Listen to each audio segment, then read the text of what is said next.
میں نے اپنے گزشتہ کالم میں لکھا تھا کہ سیاسی جماعتوں کے انتخابی منشور پر لکھنا وقت ضائع کرنے کے مترادف ہے۔ پاکستان میں سیاسی جماعتوں کے منشور کوئی نہیں پڑھتا، جو پڑھتا بھی ہے وہ ان کو سنجیدگی سے نہیں لیتا۔ یہ محض اتمام حجت کے لیے تیار کیے جاتے ہیں، حقیقت سے ان کا کوئی تعلق نہیں ہوتا، یہاں تک کہ گاہے کاپی پیسٹ اور سرقہ بازی سے بھی کام لیا جاتا ہے۔ منشور پر کسی سطح پر بھی کوئی بحث و مباحثہ نہیں ہوتا۔ ہر جماعت کی مرکزی قیادت کے اپنے وعدے اور دعوے ہوتے ہیں، دوسری طرف امیدواروں کے اپنے وعدے اور اعلانات ہوتے ہیں، لہٰذا انتخابات میں منشور کوئی نہیں دیکھتا۔ دیکھنا یہ ہوتا ہے کہ کون ہے جو حکومت بنانے کے قابل ہے۔ لوگ ہوا کا رخ دیکھ کر اندازے لگاتے ہیں اور اس کے مطابق اپنی سمتوں کا تعین کرتے ہیں، لہٰذا اس حقیقت سے انکار ممکن نہیں کہ ملک کی انتخابی سیاست میں منشور کی کوئی اہمیت نہیں، بلکہ یوں کہنا چاہیے کہ منشور شاید آخری چیز ہے جو انتخابی نتائج پر کوئی اثر ڈال سکتا ہے۔ ملک عزیز میں دیگر عناصر ہیں جو ہار جیت کے لیے فیصلہ کن کردار ادا کرتے ہیں۔ ہماری انتخابی تاریخ میں شاید 1970 کے انتخابات واحد انتخابات تھے جن میں انتخابی منشوروں کو اہمیت دی گئی اور انتخابی مہم کے دوران ان پر بحث کی گئی۔ اس طرح منشوروں کی روشنی میں سیاسی جماعتوں نے ایک دوسرے کے ساتھ اپنے اختلافات اور امتیاز کو واضح کیا۔ یہ پہلا موقع تھا کہ انتخابات میں نظریات پر بحث ہوئی۔ ملکی تاریخ میں پہلی بار سوشلزم ایک نظریے کی حیثیت سے عوامی بحث و مباحثے کا موضوع بنا، عوام اس کے لیے تیار نہیں تھے۔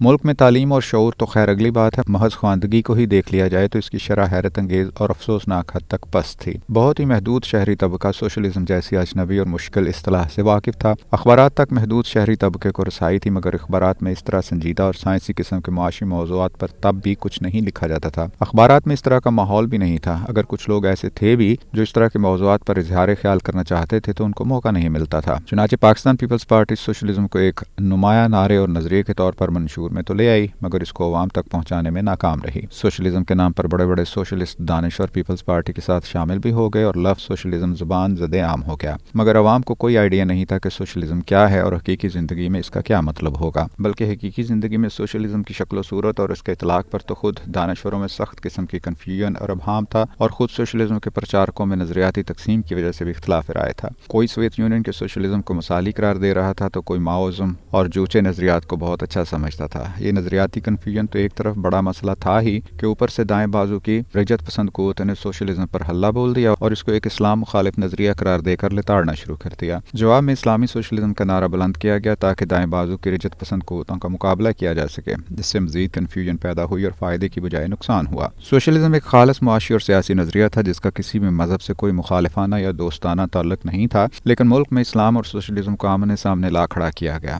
اس صورتحال کا مقابلہ کرنے کے لیے پیپلز پارٹی کے دانشور دور کی کوڑی لائے۔ انہوں نے اسلام ہمارا دین ہے، سوشلزم ہماری معیشت ہے، جمہوریت ہماری سیاست ہے جیسے نعرے لگائے۔ یہ نعرے بلا شبہ اپنے اندر گہری دانش سمیٹے ہوئے تھے، سیکولر سوشلسٹ جمہوریت کی طرف جانے اور ملک کی رجت پسند قوتوں کو جواب دینے کی ایک مؤثر حکمت عملی تھی، مگر پیپلز پارٹی عملی طور پر اس حکمت عملی پر عمل پیرا ہونے میں ناکام رہی۔ ان انتخابات میں پیپلز پارٹی کے علاوہ دوسری پارٹیوں کے پاس بھی ایسے منشور تھے جن میں بڑے نظریات اور نعرے شامل کیے گئے تھے۔ سوشلزم کے علاوہ نیشنلزم بھی ان انتخابات میں ایک اہم فیکٹر بن کر ابھرا۔ عوامی لیگ نے نیشنلزم کو دیگر نعروں کے ساتھ جوڑ کر پیش کیا۔ نیشنل عوامی پارٹی بھی اس وقت نیشنلسٹ اور ترقی پسند نظریات کے ساتھ میدان میں موجود تھی۔ ان انتخابات میں ان نظریات اور نعروں کے ساتھ عوامی لیگ، پیپلز پارٹی، نیشنل عوامی پارٹی اور جمعیت علماء اسلام نے نمایاں کامیابیاں حاصل کیں۔ دائیں بازو کی جن چھوٹی پارٹیوں نے اسلام کے نام پر سوشلزم کے خلاف مورچہ بنا لیا تھا، انہوں نے انتخابات میں تو کوئی قابل ذکر کامیابی حاصل نہیں کی، تاہم اس موقع سے فائدہ اٹھا کر سوشلزم کے خلاف ایک محاذ قائم کر لیا جس نے آگے چل کر پاکستان کی سیاست پر بڑے گہرے اثرات مرتب کیے۔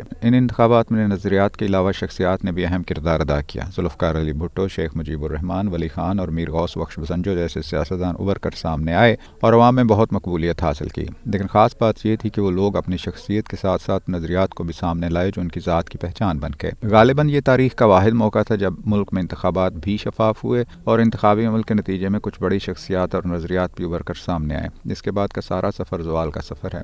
اس سفر کے دوران نظریات آہستہ آہستہ پیچھے ہٹتے گئے اور ان کی جگہ ایسی شخصیات نے لینا شروع کی جن میں سے اکثر کو نہ تو نظریات کا کوئی خاص ادراک یا شعور تھا اور نہ ہی وہ اس میں دلچسپی رکھتے تھے۔ چنانچہ اس سلسلہ عمل میں آگے چل کر سوشلزم اور اسلام دونوں کو استعمال اور بدنام کیا گیا۔ نظام اسلام اور نفاذ اسلام اور اسلام کو خطرہ ہے جیسے نعرے مقبول ہوئے جن کے بل پر ضیاء الحق جیسے حکمران آگے آئے۔ اس کے بعد جو کچھ ہوا وہ زیادہ پرانا یا دور کا قصہ نہیں بلکہ ایک طرح سے آج کی کہانی ہے، مگر اس کہانی نے کچھ زیادہ ہی دردناک موڑ لے لیا۔ کیسے کیسے لیڈر عوام پر مسلط ہو گئے، نظریات خواہ وہ سوشلزم ہو، اسلام ہو، سرمایہ داری ہو یا نیو لبرلزم، ان کے بارے میں گفتگو ہونا ہی بند ہو گئی۔ اس کی جگہ لیڈروں کی ذاتی خوبیوں اور خامیوں کی بحث نے لے لی، بلکہ زیادہ تر انتخابات اور دوسروں کی خامیوں، غلطیوں اور کوتاہیوں پر لڑے جانے لگے۔ ایک طرف دولت نے اور دوسری طرف مقتدرہ نے سینٹرل سٹیج سنبھال لیا۔ یہ دونوں فیکٹر مل کر انتخابی نتائج کا تعین کرنے لگے۔ نظریات اور مقبولیت کے ساتھ قبولیت پر بھی زور دیا جاتا ہے۔ اب انتخابات کے نتیجے میں عوامی حالت زار میں تبدیلی کی امید ابس